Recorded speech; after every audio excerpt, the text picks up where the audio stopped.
A billionaire fired his black maid without a second thought.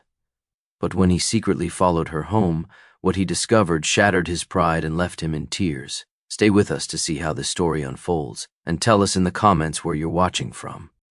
Edward Harrington believed rules were the backbone of life.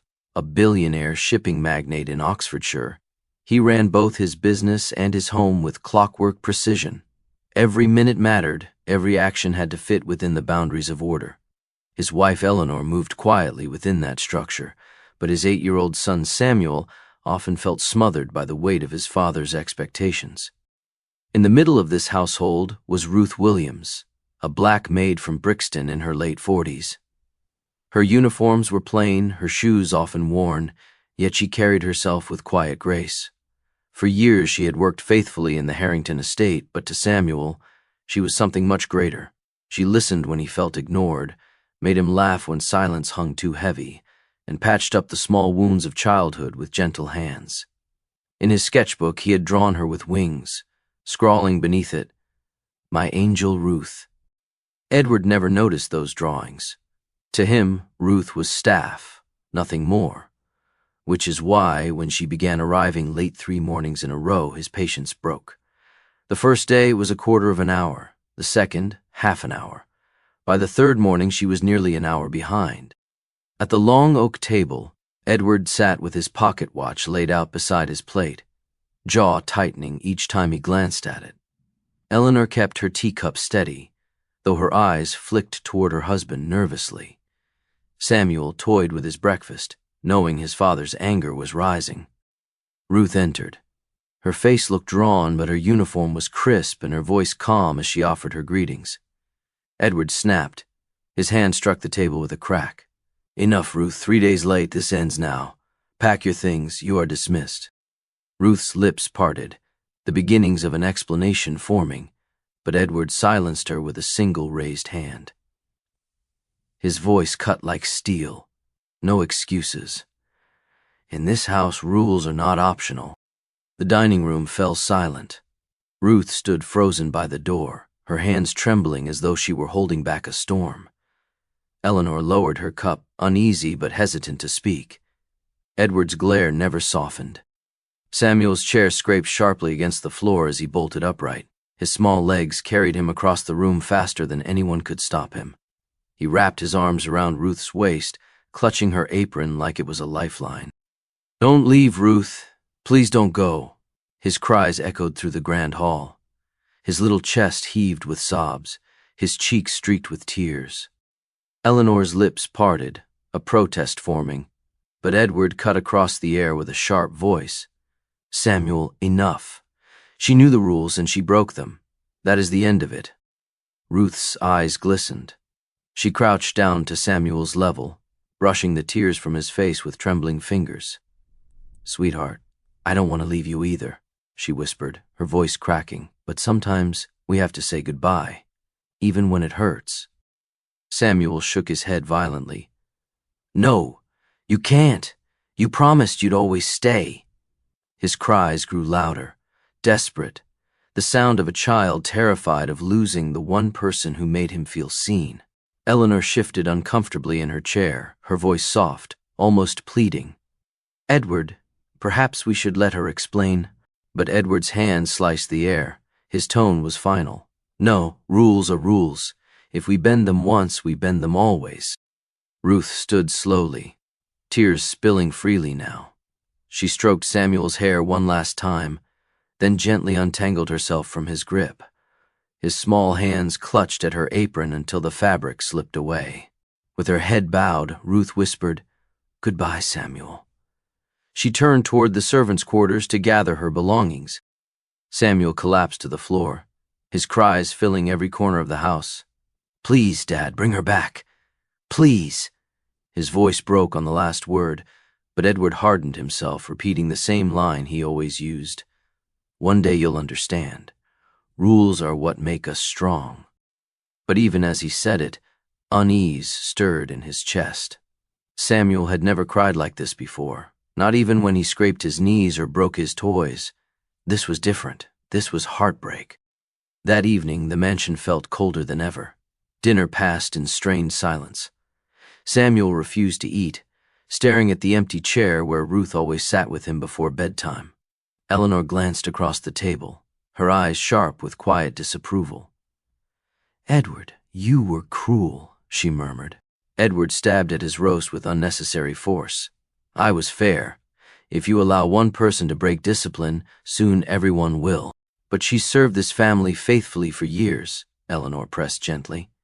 Surely she deserved at least a chance to explain. Edward waved a dismissive hand, unwilling to admit doubt, but when he went upstairs, later, and saw Samuel curled into a ball, clutching Ruth's apron under his pillow, his certainty wavered. The boy's shoulders shook with silent sobs. For the first time in years, Edward felt the steel walls of his conviction begin to crack. Edward hardly slept that night. The sound of Samuel's muffled sobs carried through the halls long after the boy had fallen into restless dreams. Edward tried to silence his thoughts with the same mantra he'd lived by his entire life. Rules make men strong. But the image of Ruth's trembling hands, Samuel's desperate pleas, and Eleanor's disapproving eyes gnawed at him until dawn. For years, Ruth had been reliable, never late, never careless. Why, after so much loyalty, would she suddenly falter? The question pressed harder with every tick of the clock. By morning, Edward's certainty had cracked enough for action. Before sunrise, he left the mansion quietly and drove into Brixton, where Ruth lived in a modest council flat. He parked a street away, the polished leather of his gloves creaking as he tightened his grip on the wheel. At 5 a.m, the door opened. Ruth stepped out, shawl pulled around her shoulders, shoes so worn they looked ready to split. No handbag, no sign of leisure, only fatigue etched into her movements. Instead of waiting for the bus, she walked. Edward's brow furrowed. Mile after mile she moved steadily, though her pace betrayed exhaustion. At times she paused to catch her breath, her shoulders sagging, her steps uneven. Still she pressed on. Edward followed at a careful distance, his car trailing slowly behind.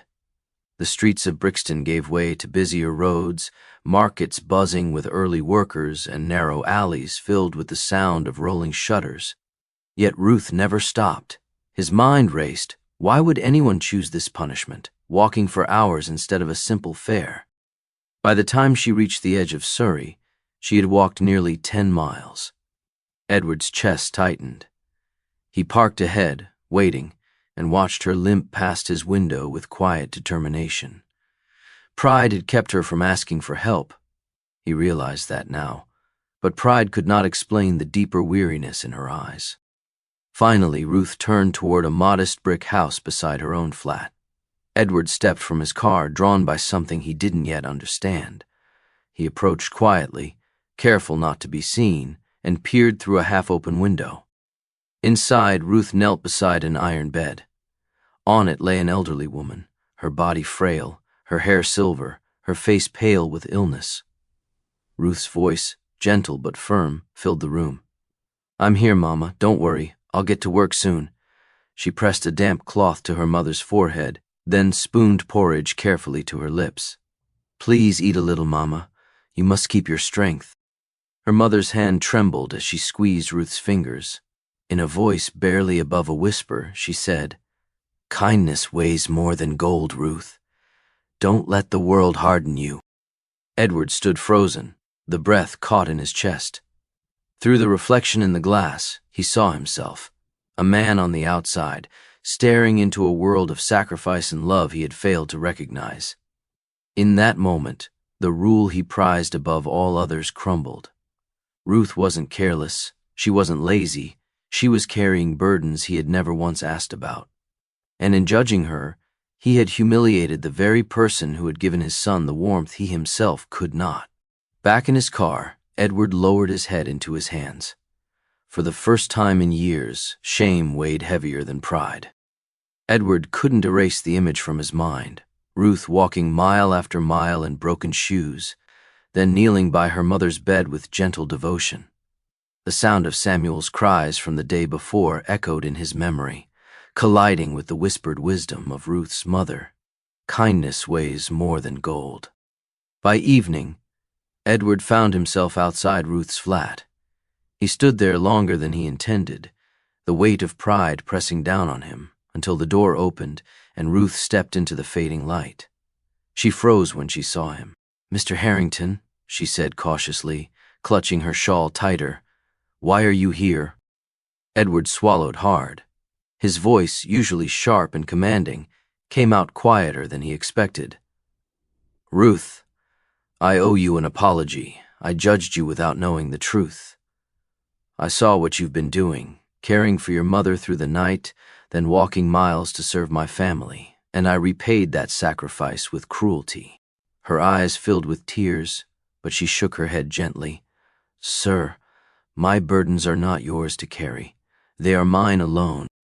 Edward stepped closer, his tone firm but no longer cold. "No, they became mine the moment you carried mine without complaint. You've been more to this family than I ever admitted. Samuel loves you as if you were his own mother. My wife leans on your quiet strength. And his voice cracked, but he steadied himself. "I need you to come back, not as a maid, but as part of our family." Ruth covered her mouth with her hand, overwhelmed. I don't know what to say." "Say yes," Edward whispered. His eyes, damp with shame, held hers. "From tomorrow you will never walk those miles again. A car will be at your disposal. A nurse will care for your mother daily. And in this home you will never be treated as staff again." Silence hung between them. Then Ruth nodded slowly, tears spilling freely down her cheeks. "Yes, I'll come back." The next morning, when she stepped through the grand doors of the Harrington estate, Samuel sprinted across the hall and threw himself into her arms. "I knew you'd come back," he cried, his little voice breaking with joy. Ruth hugged him tightly, whispering, "I'll always be here, Samuel. Always." Eleanor joined them soon after, taking Ruth's hands warmly. "Welcome home," she said, her voice soft but sure. And for the first time, Edward stood back and realized what had been missing all along. Rules had held his house together, but Ruth had held his family together. Life inside the Harrington estate changed from that day forward. True to his word, Edward arranged a nurse to care for Ruth's mother daily. A car arrived at her doorstep each morning, sparing her the long, punishing walk. For the first time in years, Ruth no longer lived with the weight of exhaustion pressing down on her. Inside the mansion, she was no longer treated as a servant. Samuel clung to her like a second mother, his laughter filling the halls again. He even showed her the sketch he had hidden away, an angel with wings drawn in shaky lines with her name beneath it. Ruth pressed it to her chest, tears in her eyes. Eleanor grew closer to her as well. They shared quiet afternoons over tea, where Ruth's warmth and wisdom became a comfort the lady of the house had not realized she needed. Eleanor often said softly, "You were never just our maid, Ruth. You were the thread holding us together." Edward felt the truth of those words deeply. For years, he had believed that strength came from discipline and rules, but Ruth had shown him something greater. He found himself watching her with new eyes, not as staff, but as a woman of rare courage, who had sacrificed silently and still offered love freely. One evening, as Samuel and Ruth laughed together in the garden, Eleanor turned to her husband. "Do you see now?" she asked quietly. "She wasn't just serving us, she was saving us." Edward's throat tightened. His eyes grew damp as he nodded slowly. "I see it now. I was blind before." From that moment, he carried the lesson carved into his heart. He never again judged a person by lateness or surface appearances, for he had learned that behind silence there can be struggles unseen. And sometimes, the very person you dismiss is the one who teaches you the greatest truth of all, that kindness, not discipline, is what binds families together. The Harringtons never looked at Ruth as a maid again. To Samuel, she remained his angel. To Eleanor, she became a confidant. And to Edward, she was a reminder that compassion is stronger than pride. What do you think about Edward's transformation? Should he have trusted Ruth's years of loyalty before dismissing her so harshly? And what about Ruth? Was she right to forgive so quickly after being humiliated?